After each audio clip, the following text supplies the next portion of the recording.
ॐ नमामि सकलानित्यां परमां निष्कलां कलां चराचर जगद्धात्रीरूपां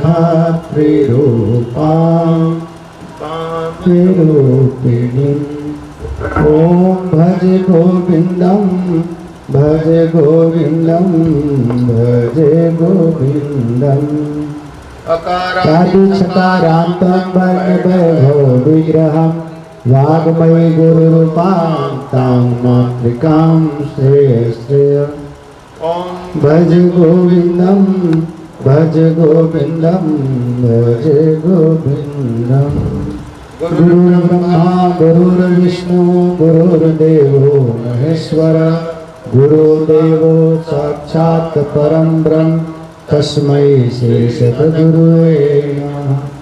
ओम श्री सद्गुरुवे नमः। ओम श्री सद्गुरुवे नमः। ओम श्री सद्गुरुवे नमः। गुरु भक्त्या कुचार से भूये से नरः गुरुदेव विराजति। ओम भज गोविन्दं भज गोविन्दं भज गोविन्दं। हरे राम राम राम हरे हरे हरे राम राम राम हरे हरे हरे कृष्ण कृष्ण कृष्ण हरे हरे हरे कृष्ण कृष्ण कृष्ण हरे हरे। भागवत के प्रथम स्कंध अधिकार लीला है। अधिकारी गुरु और अधिकारी शिष्य की चर्चा है। कौन कथा कहने के अधिकार को प्राप्त किया है और कौन कथा सुनने का अधिकारी है, इसकी चर्चा है। उसमें आपको बताया गया कि संयम आवश्यक है, सेवा आवश्यक है, सदाचार है।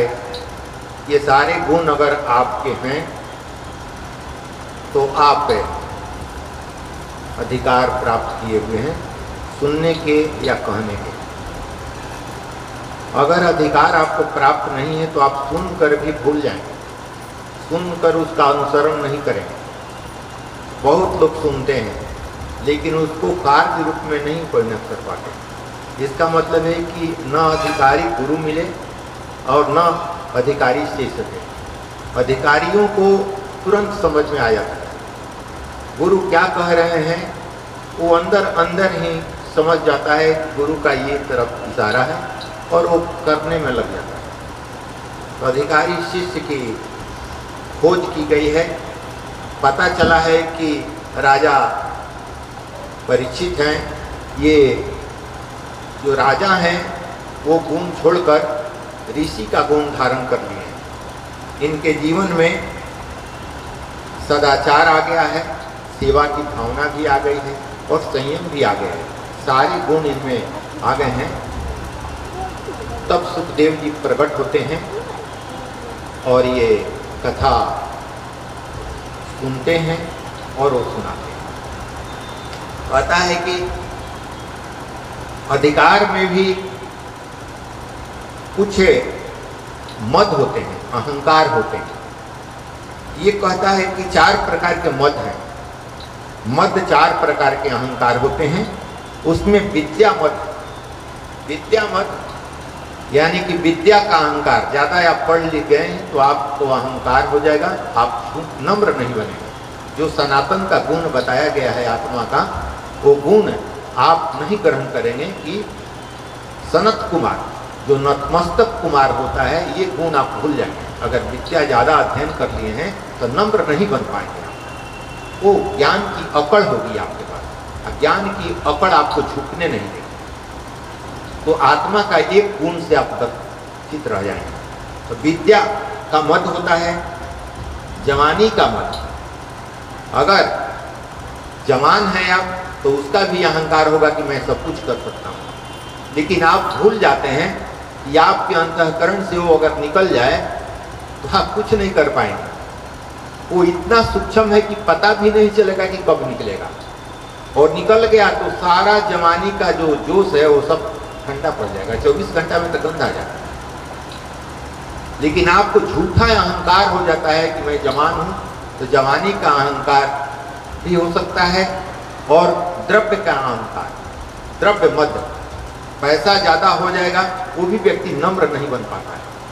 वो दूसरे को झुकाने की कोशिश करता है, वो चाहता है कि हम ज़्यादा धनिक हैं तो और लोग हमको झुके, हम नहीं झुकेंगे। यानी कि वो भी सनत कुमार का आत्मा का एक गुण से वंचित रह जाता है। और चौथा जो है अधिकार का मत। अधिकार, ज़्यादा आपको अच्छा पद मिल गया, अधिकारी आप बन गए हैं, तो सबको तंग करेंगे, आप नम्र नहीं बने। ये 4 प्रकार के मद भागवत शास्त्र में बताए गए हैं। ये चारों जब आपके पास उत्पन्न हो जाए तो ये कहानी याद कीजिएगा, तो मद नहीं होगा। क्योंकि जब अहंकार होगा तो सोचना होगा कि अरे विद्या का अहंकार, भागवत शास्त्र ठीक कहा है कि अहंकारी झुकेगा नहीं।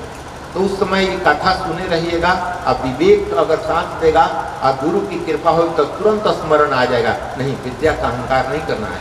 ये सोचना है कि विद्या आई कहाँ से। ये विद्या अगर वो निकल गया होता तो विद्या तो आ नहीं पाती। तो वास्तव में विद्या तो उसके कारण ही आई है, उसके कारण ही हमको शक्ति मिली है, उसी के कारण हम बच्चा से जवान हुए हैं, और उसी के कारण हमको दौलत मिली है, और उसी के कारण हमको कोई अधिकार पद भी मिला है। वो अगर निकल जाता है तो चारों खत्म हो जाते हैं। तो बिल्कुल सौम्य आप बने रहें, आप किसी को तंग नहीं करें, सबके प्रति नम्रता आपके अंतःकरण में रहे। तो ये 4 को मद हैं, ये अगर स्मरण रहे तो मद से आप वंचित हो जाएंगे, तो कथा सुनने के अधिकार को आप प्राप्त करते हैं। सगुण ब्रह्म की जो पूजन आप करेंगे, सगुण ब्रह्म और निर्गुण ब्रह्म। सगुण ब्रह्म का मतलब होता है गुण वाला ब्रह्म, मतलब जीव। जीव जितने आए हैं प्रभु के, ये सगुण ब्रह्म है। कल भी मैं बता चुका हूं कि बालक का जो जन्म होता है तो ब्रह्म ही आते हैं, लेकिन गुण के साथ वो आते हैं। सतोगुण, रजोगुण, तमोगुण के साथ वो आते हैं, इसलिए सगुण ब्रह्म कहा जाता है। उनको आत्मा को निर्गुण ब्रह्म कहा जाता है। जो दिखाई नहीं देता है, कोई उसके पास गुण नहीं, तो गुण नहीं है वो निर्गुण ब्रह्म है, और गुणवान है तो सगुण ब्रह्म है। तो आकृतियां जो बालक का जन्म हुआ, जीवों का जन्म हुआ, वो सगुण ब्रह्म है। तो सगुण ब्रह्म के से हो सकता है कि साधना करें तो सगुण ब्रह्म का साक्षात्कार करें, जीवों में आप ब्रह्म को ही देखने लगे। लेकिन जो सगुण स्वरूप और निर्गुण स्वरूप दोनों का आराधना करता है, उसी की भक्ति सिद्ध होती है। मतलब सगुण का भी करेगा, निर्गुण का भी करेगा। यानी कि बाह्य जगत में सगुण ब्रह्म जो है उनकी भी साधना करेगा, और आंतरिक जगत में जो आत्मा है, निर्गुण ब्रह्म है, उनकी भी साधना करेगा। और दोनों की साधना करेगा और दोनों में तालमेल बैठाएगा, तब उसकी भक्ति पुष्ट होती है। भक्ति पुष्ट तभी होती है कि सगुण ब्रह्म और निर्गुण ब्रह्म दोनों को लेकर चले। अगर निर्गुण ब्रह्म को लेकर चल रहा है तो भी सगुण की अवहेलना करेगा, और सगुण को केवल चल रहा है लेकर तो निर्गुण का की अवहेलना करेगा। लेकिन सगुण और निर्गुण दोनों को लेकर चले तो उसको भक्ति पुष्ट होती है। संतों की जन्म तिथि या उत्सव नहीं मनाई जाती, ऐसा कहा गया है। उत्सव का मतलब क्या है? उत का मतलब होता है ईश्वर, और सौ का मतलब होता है प्रकट होना। उत्सव का अर्थ हुआ ईश्वर का प्रकट होना, और जिस दिन उत्सव होता है उसी दिन ईश्वर को भूल जाते हैं। जिस दिन शादी या कुछ वैसा हुआ आयोजन ना, तो उस दिन ईश्वरे को भूल गए ना, अब सब लोगों को आ रहा है, उसी में अपना मस्त है, उत्सव मना रहे हैं। उत्सव मना रहे हैं, उत्सव का अर्थ ही होता है उत मतलब ईश्वर, असौ मतलब प्रकट होना, ईश्वर का प्रकट होना। इसलिए उस दिन तो अवश्य ईश्वर के मंदिर में करो या भगवान के अपने घर में है तो उसमें पूजन करो, सबको ब्रह्म ही जानकर सेवा करो। मोह के वशीभूत होकर सेवा मत करो। मोह के वशीभूत होकर सेवा करोगे तो वो सेवा नहीं है, वो तो तुम्हारा मोह के कारण तुम सेवा में लगे, अपने और पराये में लगे। आसक्तियां तुमको, संतों की तिथि इसलिए नहीं मनाई जाती है कि संत का पुण्य तिथि मनाई जाती है, यानी कि समाधि के दिन जो होते हैं उसका उत्सव मनाया जाता है। बच्चों का जन्मदिन मनाया जाता है, संतों का जन्मदिन नहीं मनाया जाता है। संतों का मृत्यु दिवस, समाधि के दिवस मनाया जाता है। कारण है कि जितने संत हैं वो साधना करके जो शक्ति प्राप्त किए हैं वो जाते समय अपने शिष्यों में बांट देते हैं, इसलिए उनकी तिथि को पुण्य तिथि कही जाती है। संतों की तिथि को पुण्य तिथि कही जाती है, यानी कि पुण्य का वितरण का तिथि है। आज ही वो गए हैं और अपनी साधना का सारे रहस्य और साधे सिद्धांत और साधे शक्ति अपने शिष्यों में, भक्तों में बांट कर गए हैं, इसलिए वो पूजनीय हैं, ये तिथि मनाने लायक है। इसलिए संतों की तिथि जो होती है वो पुण्य तिथि मनाई जाती है, इसलिए पुण्य तिथि नाम भी है।